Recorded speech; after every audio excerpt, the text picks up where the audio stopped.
Maybe we splice it and we say intro. Intro. Intro. This is an introduction. We just both over each other say different ways of saying it. Right. Yes. Introduction. This is an intro. It's an intro.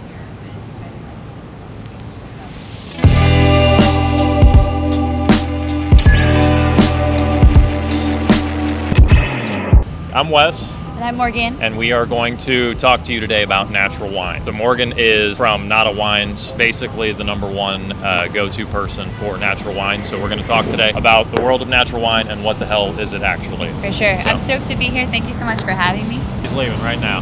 Very thoughtful. Thank you, buddy. Where were we? Natural wine. Yeah, we were talking about natural wine.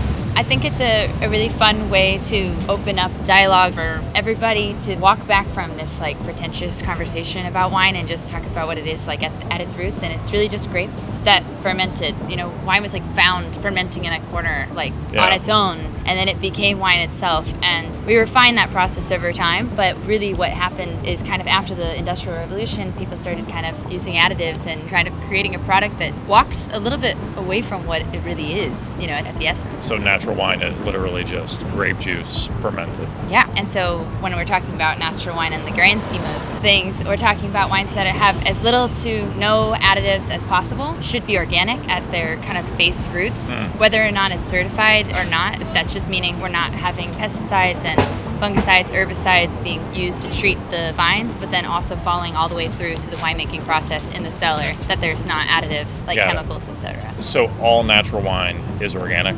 All natural wine should be organic, whether or not it's certified. Okay. So thinking about what that means, if you found a vineyard that had been untouched for, thousands of years, that would be an organic vineyard. There's nothing that happens to the vines that makes it organic. It is naturally organic on its own. Okay. Yes, yeah. So never added, never certified. Yes, never manipulated. We're not using chemicals on the land. Okay. And so that's why it takes so long for a lot of winemakers who find these soils that have just kind of been destroyed by all these chemicals that winemakers had used before them. Yeah. And you hear about like the organic conversion or biodynamic conversion. And they're basically having to like turn over the soil and kind of bring in a regeneration or regenerative, I guess. Natural wine is really a philosophy. It's an aim at using as little to no intervention in the winemaking process, all the way from the vineyard into the cellar. Okay. So you mentioned additives. What does that mean exactly? Yeah, there's a lot of different things. You'd be shocked and surprised to know that you can have about like 60 plus different additives into your wine, at least in the US.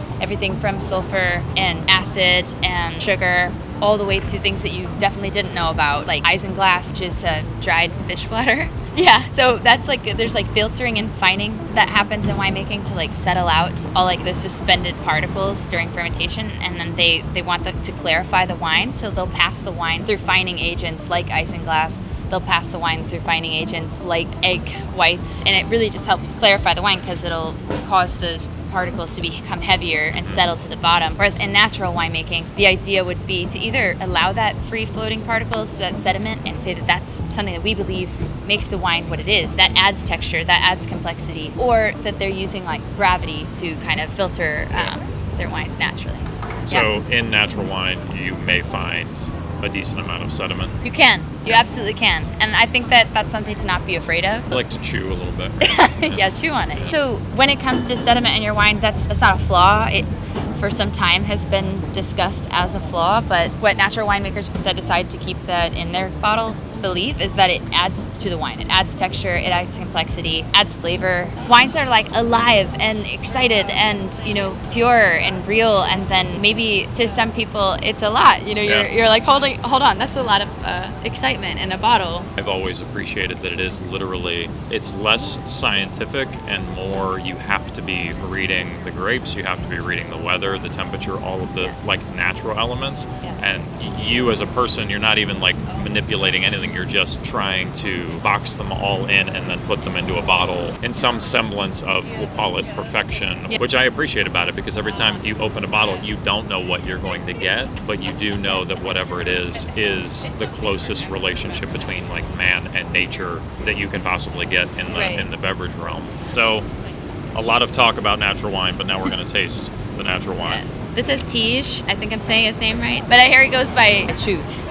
Cheese and choose. Tease and Choose. Tease and choose. I hope you see this. I hope you do too. Please correct me if I'm All right. wrong. He's actually from Copenhagen. He left his day job and was really wanting to get to the root of natural wine, experience it real time in person in Spain. So he went to Arribes, which is a rural town in Castilla y León, like northwestern Spain. And Beautiful, by the way. oh yes, Yeah. because you actually studied there or stage? Yeah, worked there for a few years. Okay. Yeah, and he wanted to work with local varietals. So there's a grape in this called Juan Garcia, which I think is awesome. Salud. Salud. Juan Garcia is a local varietal that you don't really hear about a lot, and it's actually kind of unique because it's a really thin-skinned grape, which is not really typical for Spanish grapes when you think about a little bit more thick skin. Damn, Got a lot of, 10 like- a.m. wine is good. Yeah. Great Shout out start. to the Tampa Theater also. Thank you for the wine glasses. Yes. All right, moral of the story is supernatural wine. They're excellent, and we're excited to teach you more about individual bottles as we go along. Thank you, Morgan, for being here.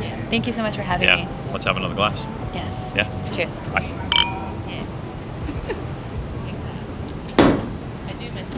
Is it cheesy enough? No, that now you don't have to talk about yeast because you got that in there. All right. This wine is good. It's so good, Yo. and it's so affordable. It's